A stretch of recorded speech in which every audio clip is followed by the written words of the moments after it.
Good afternoon and good morning to those of you on the West Coast and what other time zones are tuning in. Thank you very much for joining us.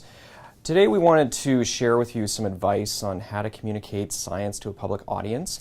And this is part of our Chemistry Champions contest that launched last week. And I'll be getting to that a little bit later in the presentation. And also, just so you know that this recording is being recorded, and so afterwards we'll be posting this to YouTube, and you'll be able to see the slides again there. And then the last reminder to everyone tuning in is that you can see on your screen there's a chat box, and so if you have any questions at any time during this presentation, please type them in there, and we will try to answer as many of them as we can. So, without any further ado, let's talk about how to talk about science to people who aren't scientists. So the call then here is to, for the Chemistry Champions contest, if you're an undergraduate, graduate, postdoc, or pre-faculty at a U.S. academic institution, and yes, we are including those of you who graduated in 2014, the question I have for you right now is how can great science communication win you a free trip this August to shiny San Francisco? Well, to answer that question, I have another question for you, and that is, which of the following images does chemistry, the discipline, the study, the enterprise of chemistry, owe the most? Is it professional sports? Is it professional music or music of any kind? Is it perhaps fashion? And as you can see, these slides were used in a presentation in Texas, so we've focused on that particular type of fashion. And then the last is whether or not it could be movies. And so maybe perhaps you're thinking about, well, in movies we have celluloid, and in music we have vinyl and all the other materials that music is recorded on. Fashion, we have textiles and various types of colors. And in the case of professional sports, we've got composite materials that make various performances possible. Well, the answer of which of these four things, sports, fashion, music, or movies, does chemistry owe the most to? It is in fact fashion. That's right. Chemistry owes its most to a fashion craze. And the question is, how is that exactly? Well, it comes from this young chemist, William Perkin, who in this picture is about 18 years old. This was taken in the 1850s. And he had been working in a chemistry lab since the age of 15. And at the time, chemistry was a very new pursuit, and people were mucking around with various things they could get their hands on, experimenting, seeing what they're made of, seeing what they could make out of them. And Perkin's boss thought that they could turn coal tar, which was this icky black brownish substance that was made from the coal that had been processed to burn and gaslight, etc., and this was what was left over. But they found molecules in here that they thought could be turned into other molecules, or they could be combined in different ways. And so the task was to make quinine, which is medicine that's used to cure malaria, which in the 1850s was a scourge over many parts of the world. Malaria is still a significant problem today. And the thought was, because there are substances in coal tar that are somewhat like quinine, and in fact they thought it was just a matter of adding water to extracts from coal tar, they could make quinine. So Perkin's goal was to make a helpful drug. And the helpful drug he was going for, quinine, is this white crystalline solid, as many organic crystals are. And when he mixed coal tar with water, instead of finding he instead made gunk. He made this brown, icky, blackish, powdery suspension mass. It was awful. Many of you who may be organic synthetic chemists know that this is a bit of a chem fail, but not to be deterred, Perkin, who'd been working as a chemist for 3 years already, thought perhaps there's opportunity here. Perhaps I can distill this. I can extract that quinine that's lurking in the mucky powder, and I can find that's what I'm looking for. And so after some trials and tribulations, Perkin found that instead of this black powder, he got something that was somewhat reddish black, and when he washed it with ethanol, it formed this fantastic purple color. And Perkin named this purple color mauve or mauve, depending on your preferred pronunciation. And somehow, Perkin discovered that this mauve could dye things like silk. And this was incredibly interesting to him because at the time, the color purple in fashion, in textiles, was the most expensive color. People who wore purple were either royalty or very, very wealthy aristocracy. But Perkin had figured out how to make the color purple for fashion using effectively garbage, coal tar. So what did he do about this? He quit. He threw in the towel, working in the lab anymore, but he went into business with his brothers and father. And they built a factory so they could make mauve by the gallon, and went up to Scotland, where much of the dye making and dyeing industry was based at the time, and tried to convince these people to take this relatively cheap color and use it to dye fabrics instead of the really, really expensive purple that was actually made from crushing all kinds of snails. And it took a few years, but eventually Queen Victoria decided that she really liked the color mauve and in fact wore a mauve-dyed dress to her daughter's wedding. This started off a fashion craze because suddenly the middle class, which was a new concept at the time, could afford the color purple, a color they had never had access to before. And suddenly what spread across Britain and parts of Europe was known as mauve measles. Suddenly everybody was wearing purple. But as fashion often happens, people want to wear something different. And so chemists saw a great opportunity here. Chemists went back into coal tar and various other extracts and started playing around with the chemistry that Perkin was. And they found all kinds of different colors could be made. Reds and greens and oranges and yellows and purples and even blues. And suddenly, here chemists had this reactant, this coal tar, that nobody wanted to use, and they could suddenly make something that was incredibly lucrative, a luxury product, incredible profit margins. And so chemical factories spread up all over the place, because now not only were they making mauves and reds and other colors by the gallon, they were making them by the swimming pool size of things. And they started to discover other things, because remember that Perkin made mauve by accident. And often when you're trying to make something, as some of you synthetic chemists may know, you instead make something different. And so they started to make other discoveries. So going from the browns of the Dickensian times into a color palette that we now take for granted. The fact that I'm wearing a mauve-dyed shirt today that didn't cost me hundreds of dollars is a testament to Perkin's discovery. And so some of these accidental discoveries that started to accrue, they discovered preservatives for foods. They discovered things like saccharin. And so our modern food industry is thanks to a fashion craze. And they started to discover other things like plastics and alloys and different materials and batteries and gasoline. And so our modern transportation industry is thanks to a fashion craze.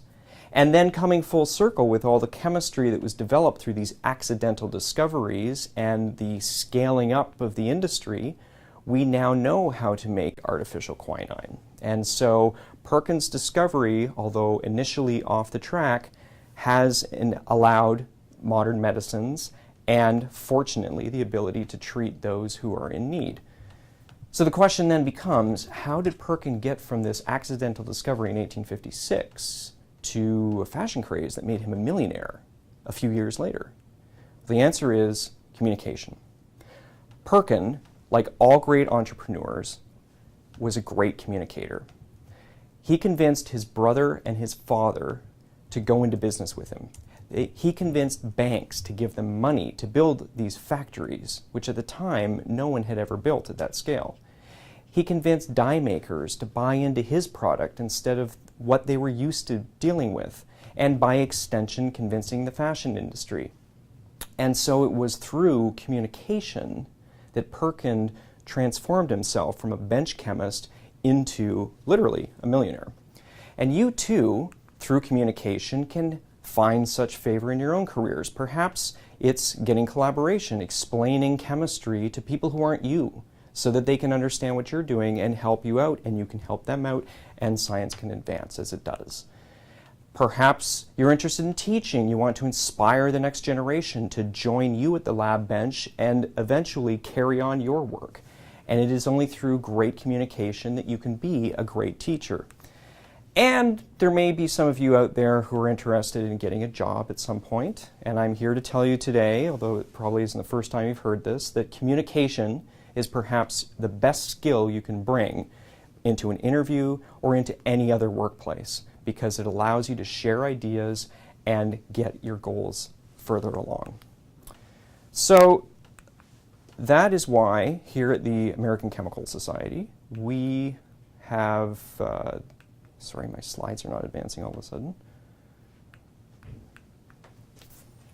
We have technical difficulties. Communication is great. So we have the Chemistry Champions Contest. And the Chemistry Champions Contest is our asking you to tell us about your research. Again, if you are an undergraduate, graduate, postdoc, or pre-tenure faculty member at a U.S. academic institution, and we want you to tell us about your chemistry in a short 2 to 3 minute YouTube video that you will load up, and we'll have instructions to the website coming up here shortly, I'm hoping. Yeah. Apologies about this.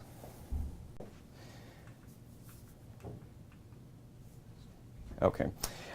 So, YouTubing your research, telling us about what it is you do in 2 to 3 minutes. And then we're going to select a number of semifinalists, up to 10 in fact, and we're going to give those semifinalists a bit of training and have a semifinals competition in person. And then the finalists that make it through that round will present to a public audience, and all of that will be done in San Francisco. And so semifinalists will fly and stay free in San Francisco. August 9 and 10 will be the days of these competitions at the national meeting. So I think that's a pretty good incentive, perhaps, to get your communication skills up. We hope that that's enticing. So let's take a look at what has happened here in this talk. I've been presenting to you this idea. How could you win a free trip to San Francisco through great science communication? So if we look back through how the talk was structured as a way of capturing attention, we had the hook, grabbing your attention. Would you like to go to San Francisco? How can communication get you to San Francisco? So in journalism, this is known as not burying the lead. Lead here is spelled L-E-D-E, which rhymes with L-E-A-D. There are obscure reasons as to why journalists use that word. But the concept of not burying the lead is don't put the core message of your talk deep into the talk. You have to say off the top why it is that you're speaking today. So perhaps it's, I would like to share with you the great research that I do. I would like to share with you why I'm interested in trying to make a medical compound to cure disease. I would like to share with you why I think it's fascinating that you can change colors in a plastic just by changing electrical current, or whatever it may be.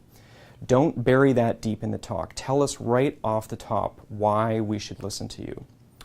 And then, once you've grabbed that initial attention, it's best to then surprise the viewers a little bit so they keep listening to you. So they know, here I am listening to a talk about communication, but how exactly is he getting there? And then without knowing it, you've moved along a little further. So right off the top there, I started talking about communication, and then I brought in fashion. All the while I was talking about chemistry. So where exactly is it that I'm going with this? Well, how I proceeded was through a story. I started telling you the story of William Perkin and how he was assigned the task of making quinine out of coal tar, which is interesting.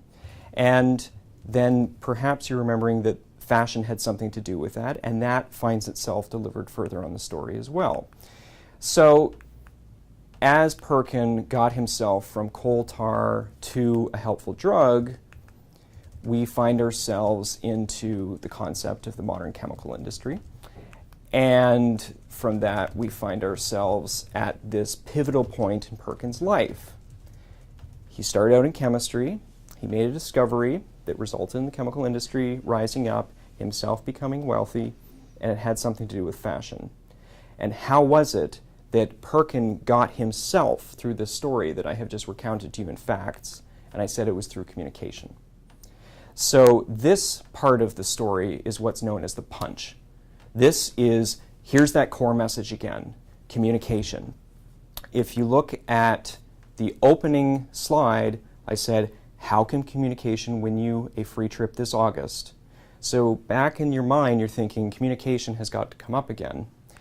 And here indeed it is. Now we'll show this URL again, but there is the delivery of starting off with a hook to capture attention, bringing in a story to have people move along logically, throw in the odd little illogical seeming sidestep that captures attention, shakes people's attention back into the main story, and then land with that punch, that core message that you want to convey, that returns back to the hook, reminds everybody why they're listening to you in the first place, and gives them the satisfaction that they've gotten there.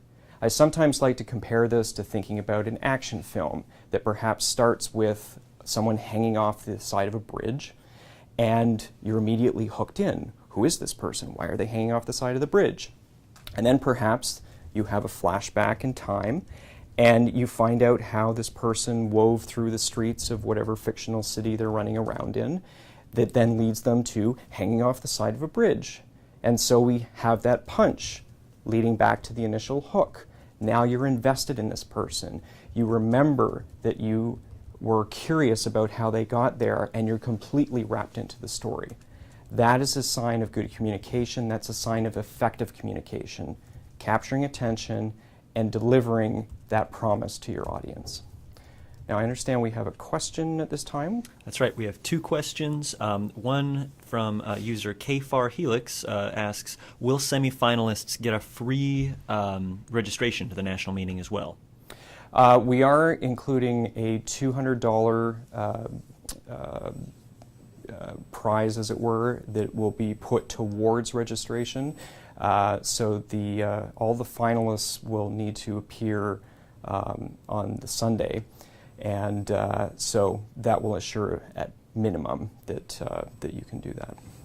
Another question from the web. Do we get that awesome trophy if we win? We are in fact working on that. Thank you very much for your question, and we will see what our artisans in residence here can do for you. But certainly, we hope that. We're glad that has found favor. All right, so moving right along.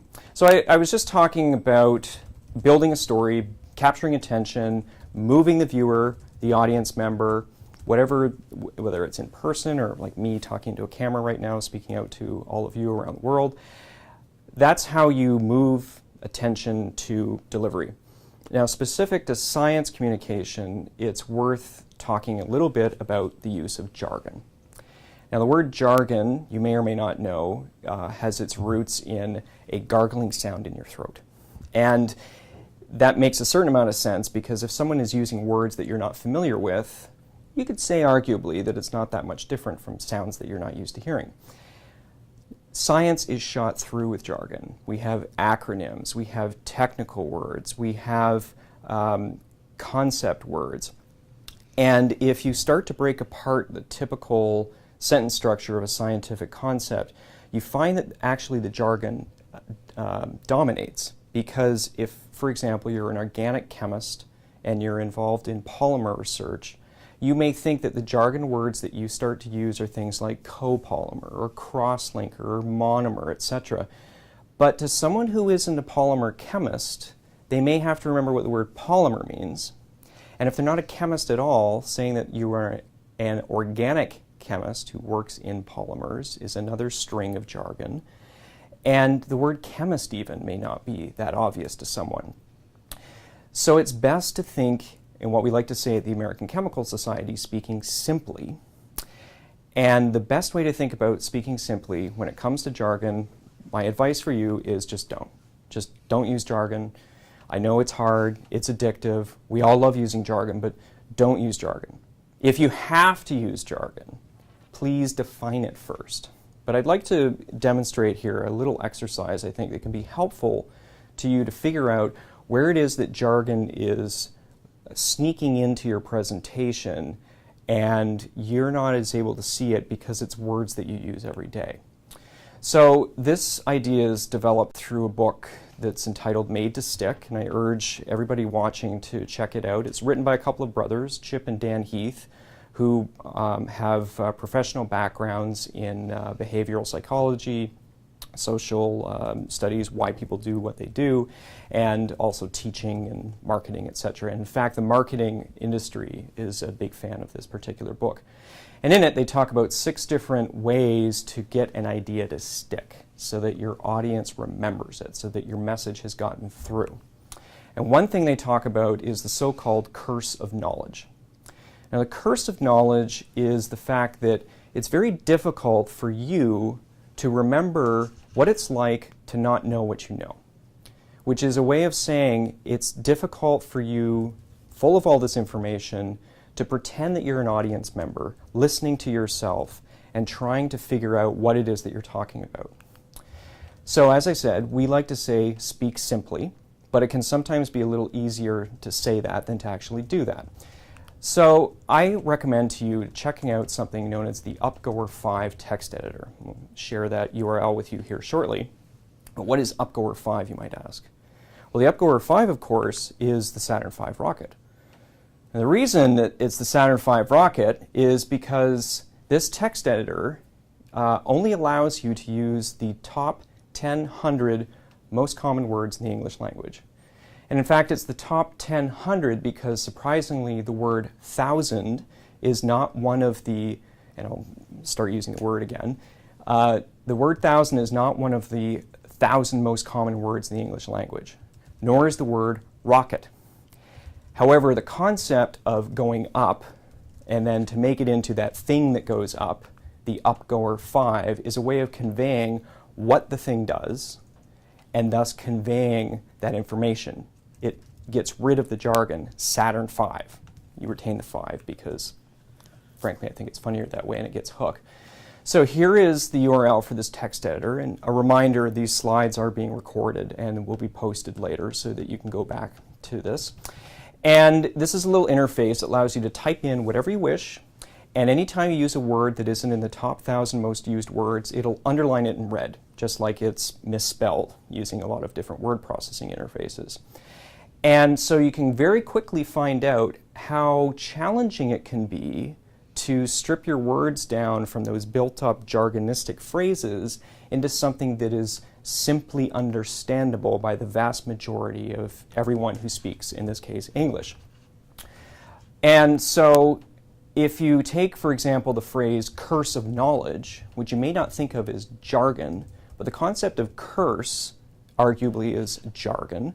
And so in the Upgoer 5 text editor, it comes out as hard to remember feeling of not knowing. And I challenge anybody out there today to try and come up with this phrase using fewer words than I have, which I'm sure is possible, but it wasn't immediately obvious to me. And the word chemistry is the study of stuff, of course. And so on this slide, I've got a bit.ly that has a fairly lengthy narrative that I've written up explaining how chemistry works and why it's important, not using the word chemistry, and not using a lot of other words that you encounter in chemistry, like, say, atom, or molecule, or substance even. So as you think about the way that jargon appears and the way we talk about chemistry, as you start to consider a way of taking how you normally would communicate from chemist to chemist and walk it back to something more simple, you can come off with a far more effective presentation. So for example, let's consider the reaction for photosynthesis. You take, I know it's not balanced, just illustrating here. You take carbon dioxide, you combine it with water, through the magical power of photons, those little H news running around, you create C6H12O6 and oxygen. And of course, C6H12O6 is used by the plant to make more bits of the plant. So let's strip that back a little bit. And so instead of saying H2O, we can say water. Instead of saying photons, we'll say light. Instead of saying C6H12O6, we can say glucose. And I think CO2 and O2 are common enough in many uses today that people have a sense of what that is. But glucose is a little jargony, so let's just call it sugar, because of course it is a type of sugar. So now we have a much simpler equation here. We take CO2, mix it with water, light comes in, and we get sugar and oxygen. But why stop there? If you're talking about concepts and words, why not talk about concepts and pictures and then not worry about people having to read through all those letters and numbers? So you're taking CO2, mixing it with water, the light of the sun, and you get growing plants. So here is an example then of how to walk back from a jargon-heavy presentation to one that conveys those concepts and facts in a way that's perhaps more appealing, more captivating, and hooks better. Now, I understand at this time we have a few questions again. Center yourself. Okay, and I will center myself. Thank you. Apologies for that. That's all right. Two questions. Can I tell a story about any type of science/chemistry, or does it specifically have to be about my research? I'm not sure how I bring a cliffhanging sense of adventure to explain my research. For the purposes of this contest, we're asking that you talk about your research, but it's up to you how much you want to keep it in sort of the concept of that research and how much about the actual results that you have. So for example, if you're doing research on photosynthesis, you may want to talk about how what I alluded to there is this simple reaction between photons and molecules, apologies, light and little bits of stuff. And the challenges of figuring that out, that's fine. Or if perhaps it's a particular plant that you're studying, that's all right. And I think as you think about your research, think about what keeps you coming back to the lab. So a good way of constructing a story of your research is to talk about the story of you doing the research. Why is it that you're doing this research? What about it interests you? Have you ever had any moments in the lab where you were presented with data that didn't make sense, and how did you get around that corner? And so by personalizing that, and you could even say dramatizing that, you can connect with the audience who's looking for stories in their own life to connect with what it is you do. And then they understand you are not this chemist who works with glassware and everything, although you do that. You're a human, like they are, trying to find something out about the universe, and you'd like to talk about that with each other. So find those cliffhangers, and I'm sure they will reveal themselves. And another question? Yes, second question. Do you have any tips on using social media to promote our entry? I don't have many followers. Absolutely. You can find, first of all, a lot of information on the web about how to use things like Twitter, Facebook to your best advantage. I would say, sort of at the immediate level, once you have your link and you tweet it out, try to direct it to communities that have a lot more followers. And maybe you'll find that on Facebook, maybe you'll find that on Twitter, maybe you'll find that by how you title the video, how you present yourself so it looks like other content. Of course, it has to be on the research, etc. But by sort of looking like others, it'll find itself spread around a little bit more. And also, if you start following people that are pretty active on Twitter, if you qualify for the contest, so if you are an undergrad, grad, postdoc, pre-tenure faculty member, we confirm your ACS membership, etc., once we have confirmed that qualification, ACS will also be posting your link on our YouTube channel, and that alone will get you far more viewers. So thank you for your question. I'll also add that it's just one of three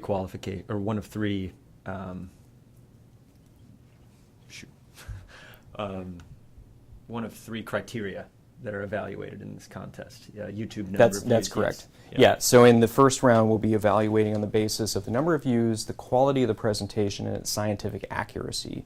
So you can think about the various permutations there, but we hope that this is an opportunity for you to learn how to use social media to communicate a little bit more. And I'll take another question. Yes. If my video is selected for San Fran, will I be able to revise it between now and then? I'm thinking of tackling an emerging issue in the news, and there may be new developments between now and August. That's a very good question. Thank you for asking it. The first round is by video on YouTube, and that will live on YouTube. But then if you make it to San Francisco, you're going to be presenting live to an audience. And so the semifinals will be you presenting live. So absolutely you can revise it. And we're going to be providing training that may give you different ideas about how to present it. And you can incorporate new newsworthy content, remembering, however, that it's not going to be a video at the end. It's going to be you speaking in front of an audience, probably using some slides. But as we move through this process, I'm sure we'll all find out different ways of presenting it effectively. So at this time, I'd like to get into visuals for a little bit. So I ended that last bit on jargon, showing how you can go from text-heavy jargon to visual concepts. And visuals scientists use a lot in their presentations, and especially now that we have wonderful tools like PowerPoint or Keynote or Prezi or however, you can find yourself getting pretty savvy with some graphics, even if, like me, you're not all that artistic in and of yourself. But I'd like to show how you should think about using these graphics so they're effective, remembering that we're talking about speaking to a public audience. So this is a slide actually that comes from my own research when I was in graduate school. And I hope it's clear that this image is not something I recommend for speaking to the general public. And in fact, it's probably not something you should use when you're not talking to analytical chemists. So there's a lot of concepts in this slide. I'm talking about you've got your sample and you measure its spectrum and you have a reference sample, and then you divide them as one can with spectra, and then you produce this other bit of data. And in the case of this type of technique, it's the bottom of those curves that we're interested in measuring. And you can see I've got some concentrations thrown in there.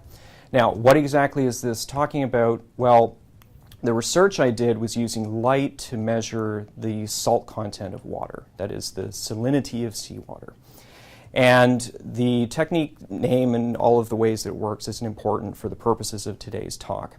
But what I ended up doing is producing graphs that look like this. And I would do calibration curves, and I'd figure out from an unknown sample how much salt is in this particular sample, and then can I use that in the actual ocean, et cetera, et cetera.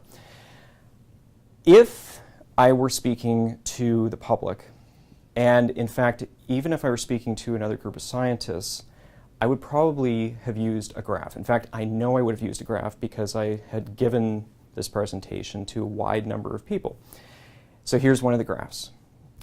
Now, I haven't explained very much about this technique to you, so even those among you who are analytical chemists, if you're not familiar with what SPR means, this may or may not make much sense to you.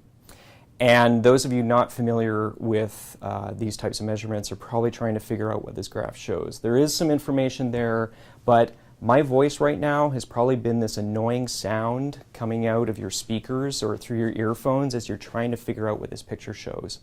So let's deconstruct this graph to show how you should present data.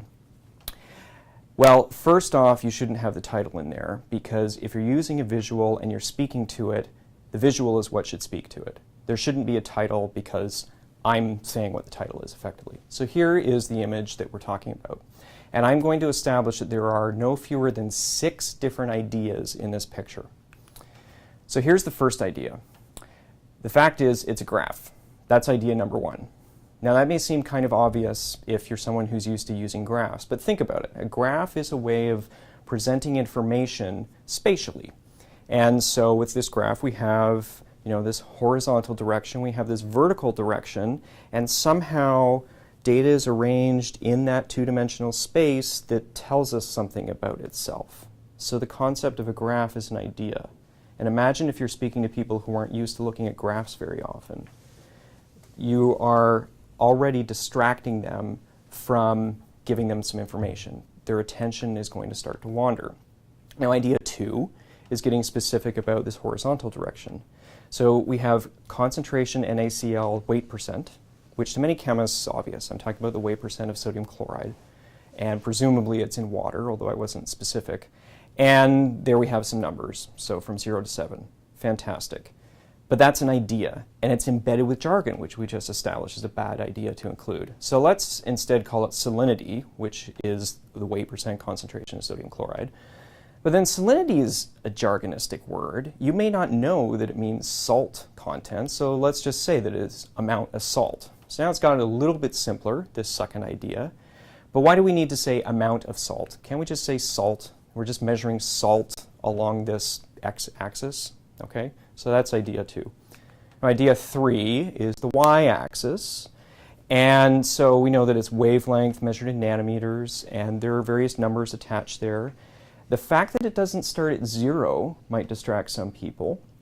They don't know what those numbers mean necessarily. I'm sure many of you out there know that this is in the red part of the regime, but let's not get ahead of ourselves.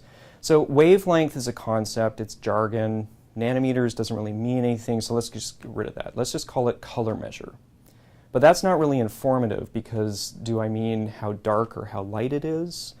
Again, I've kept the wavelength numbers up there so you know that it's not lightness or darkness. But again, curse of knowledge, you need to strip back from that. So let's call it redness. I could have said blueness, but I'm going from smaller numbers to bigger numbers, so we are measuring the degree of red. So here we have ideas 1 through 3. We have a graph, which is going to establish spatial relationships between data and in our constructed spatial frame, and we're comparing salt to redness. Okay, so very simple graphic, but 3 ideas conveyed. So now here is the data. So that's the 4th idea. And in fact, there's more than one data plot. So we've got multiple ideas 4. And in fact, I think there were 20 different ones in there. So the fact that we have a cluster of data is idea 5. Each line, if you even know that the lines have to do with each other, they've been color-coded to tell you that, but the fact that they're all showing a pattern is the 5th idea. And if you're starting to get lost a little bit in the amount of data, think about what that is doing visually to people who aren't used to looking at this. That is, the idea is getting lost in the visuals. So finally we get to then idea 6. Idea 6 establishes that there is a pattern. We're comparing redness to salt, and we can do things with this data. So a graph in and of itself has 6 ideas. It is space that's constructed to convey information. It does so using 2 different, in this case, axes. 3-dimensional plots would have another idea. It puts in data that arranges itself in patterns, or doesn't arrange itself in patterns, as the case may be. And then I had to go in and throw in a 7th idea, which is establishing that temperature is also indicated here, because in fact this is a projection of a 3-dimensional plot. So this graph, this thing I'm putting up there, and I'm going to try and walk you through it, that may only be on the screen for a minute, or in the case of your 2 to 3 minute video, 10 seconds, how is it that you're going to capture 7 ideas? Well, you could say, well, I could start to color code it a bit so that the temperature increase, I'll make it easier to understand. We're going from colder to warmer in this direction, so let's go from blue to red, and that'll help a little bit. But if we strip it back to getting rid of all the data clusters so it's a little bit more clear, we have 7 ideas here. Now, even if you're used to looking at graphs, if you were looking back at that first one I showed, your brain right now is trying to figure out what's going on. You're kind of there, but what is he talking about? And my brain can't listen to him while I'm trying to trace across the thing, and I'm used to wave numbers, and how do I convert that to nanometers in my head? And that's even assuming you're paying attention to the graph. A whole bunch of people in the audience are probably thinking about what they'd rather be doing right now. So let's walk this back, just as we did with the concept of jargon. Although I think there was a question coming through at this time. Does that work? Sure. So we've got a question. I know that we should know our audience, in quotes, to be effective communicators. Please describe the audience that will be reviewing the initial entries and also the semifinalists and finalists. Well, in the case of Chemistry Champions, you're speaking to the general public. And that's why what I'm about to show you is how to go from a technical construct into something that's accessible to the general public. So in the first 2 rounds, ACS staff who have experience speaking to the public will be judging, and then ultimately you'll be judged by the public. So at all times during this contest, you should be thinking about, how do I convey this to the general public? And a good proxy for the general public is to think about your favorite relative in your family, close friend, who isn't a scientist, and how would you explain it to them? And then do that in 2 to 3 minutes. Once you get that down, you're well on your way to explaining to a broader general public audience. So let's look at these visuals again. So we have, this graph had 7 ideas on it. So let's, right off the top, let's just get rid of one of the ideas. Let's get rid of that temperature thing, because even with where I was going in this presentation that was written several years ago, we don't really need that. It was just extra information that I felt like providing there, because that's what scientists do when they talk to other scientists. And so let's then get rid of some of the other data, so that now we're stripped back to 5 ideas, arguably. And so we're looking at how redness changes with salt. And the idea here is that as the salt concentration changes, you get a signal that's more or less red that can tell you what the salt content is. So actually we're looking at the trend. We're looking at how the redness compares to the salt. So that's indicated with this arrow. And cleverly, as the analytical spectroscopist I used to be, I've colored it from green to red, because of course green has less redness to it than red does. But that's a concept in spectroscopy. That's not something that a non-scientist is going to gather, and in fact many other types of scientists are not going to gather that. So why don't we then strip it down and just say we're going from less red to more red? And in fact we can take out the data at this point, because you're just conveying in this graphing space that I have created because it's how my instrument works. I know that when something is less red it has less salt, and when it's more red it has more salt. And that the data looks like this. But if you think about that even further, why do you even need the graph at all? You're just showing that you can relate the amount of salt to the amount of redness. The direction of the slope doesn't matter. So in fact you can say less red to more red. Saltiness increases as redness increases. And why do you then even really need an arrow? Now perhaps, and at this point I'll say that as I'm deconstructing this, you may find some of these images work particularly for you, and you should always speak to your own style. But think about the process that we're going through here. So as redness increases, saltiness increases, but let's do that even without indicating direction. So we have less red is less salt, more red is more salt. So what I've done here is it takes 2 slides, but the text is really big, it's incredibly readable. The language is very simple, it's very stark, it conveys that information, it captures your attention. And it does the same thing that the graph did after we got through to what the graph was doing. So we have less salt, more salt. Use the power of tools like PowerPoint, Keynote, etc. Use fonts that come through nicely so you can emphasize less in lowercase, more in uppercase. Bigger text, smaller text. And then when you really even strip it back, maybe the fact that it's salt doesn't even matter. Maybe it's that you can measure more or less of something with this device. And so you can say if it's less red, there's less of the thing, which in this case is salt, but it could be some other density changing variable, versus more. Less red is less. More red is more. And now you've conveyed the concept that I can measure redness and use that in a scientific manner. And suddenly, this incredibly complicated graph that has 7 different ideas on it, assuming you're even paying attention through it, has been conveyed in mere seconds.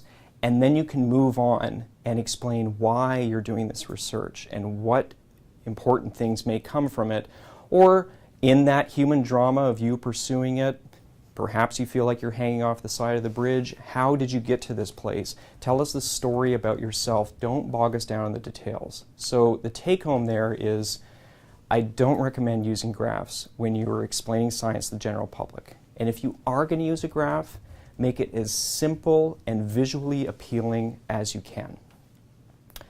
So we have another question at this time. Yes, we do. Should we get a real camera, or can we do this with a phone or something along those lines?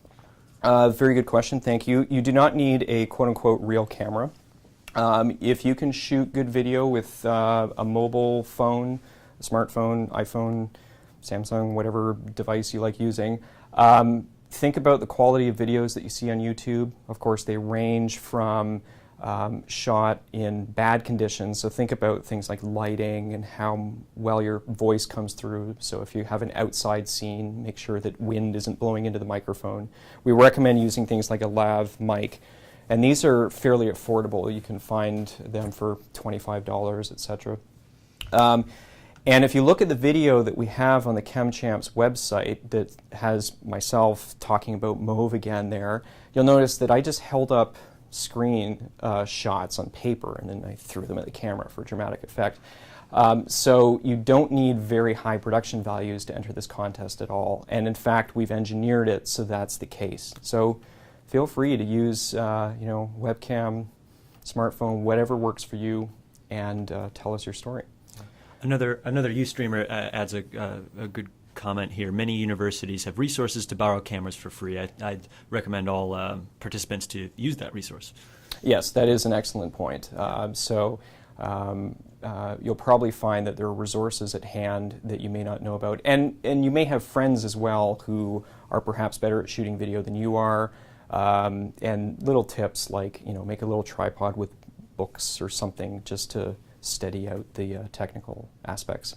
And another question. Yeah, I'll just add, this is Adam from ACS Productions. I'll just add that the average camera phone on an iPhone 4 or beyond takes really remarkably good video. So don't hesitate to use that. In the video, the sample video that Darcy stars in, we just used the microphone attached to our camera. We didn't have a separate lav microphone, but filming in quiet environments, not filming in front of a window or a big light source. All these things are good ways to shoot high quality looking video on the cheap. Yeah, thank you very much for that advice, Adam. Sure. And practice as well. So in summary, and we'll go into heavy Q&A after this, the presentation I've shown you today is meant to how to convey science to a generally public audience, although very arguably there is a lot of information in here about communicating science, period.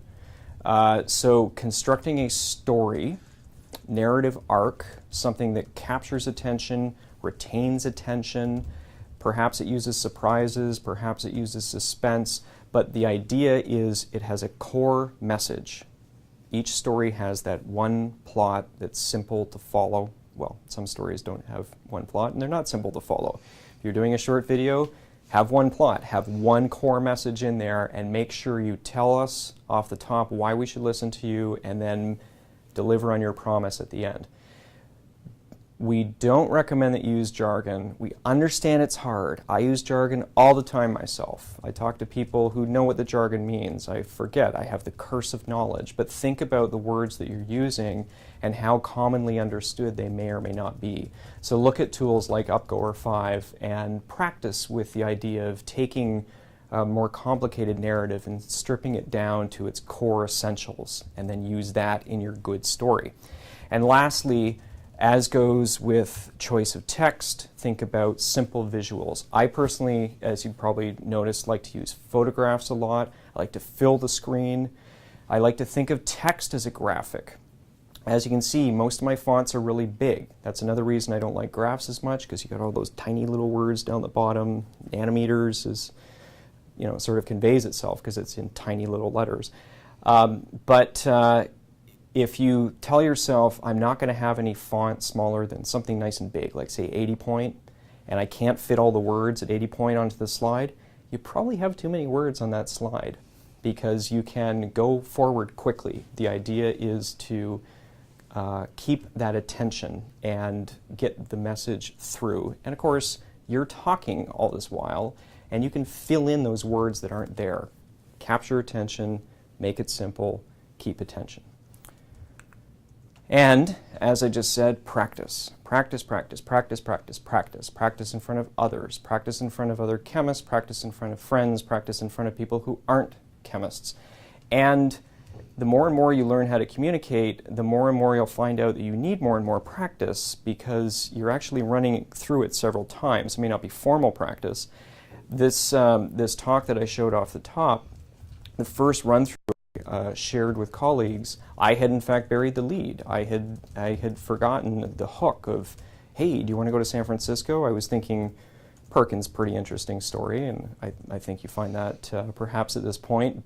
But really, you're tuning in here to figure out how to get to San Francisco. So I need to tell you that right off the top. And that only comes with practice and doing it out loud.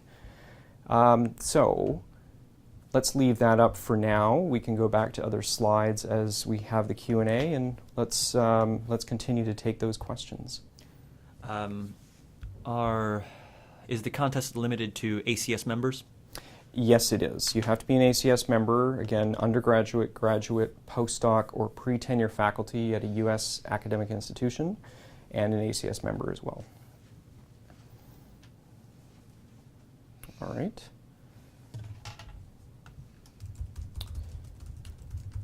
And we have other questions at this time. Okay, so what I can do is, well, there was a point I was going to make back on the graphs. If we go back through all of this.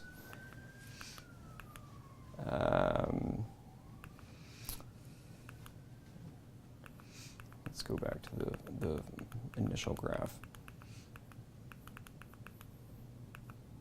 There we go. Okay. So if you don't listen to my advice and you decide to use a graph, please, please, please, please, please remember that software like, say, Excel, or this particular graph was made in a version of MATLAB that's sure long dead. Those have very helpful graphic software inside themselves. Ultimately, if you're making slides, you then have to transfer it to something like PowerPoint, Keynote, etc. Please remember how legible the thing looks. Now, I showed you ways of stripping out words, etc., but if you notice from this slide to that one, I've made the axes bolder. I've made the numbers bigger. You can do other things like take out the numbers that are put in between. Just because one program says you should have, you know, every, what is it there, 5 nanometers, you should indicate what the wavelength is, that's not necessarily helpful. And the thing to remember here is that the purpose of a presentation like this is not to download all this information into the viewers, into the audience. It's to capture their interest. It's to get them thinking about what you are thinking about, that sharing of thoughts. And if you download all that information, they're going to walk away not feeling like they could ask you any question, and their interest will probably similarly drift. So you can think of it as leaving things out, but really it's that you're simplifying it so that that core comes through. If people have an interest in asking you further questions, they will do so. And you can tell them other places they can go to find out more. And it's that capturing of interest by perhaps leaving things out that is actually more effective and will start more communications. Okay.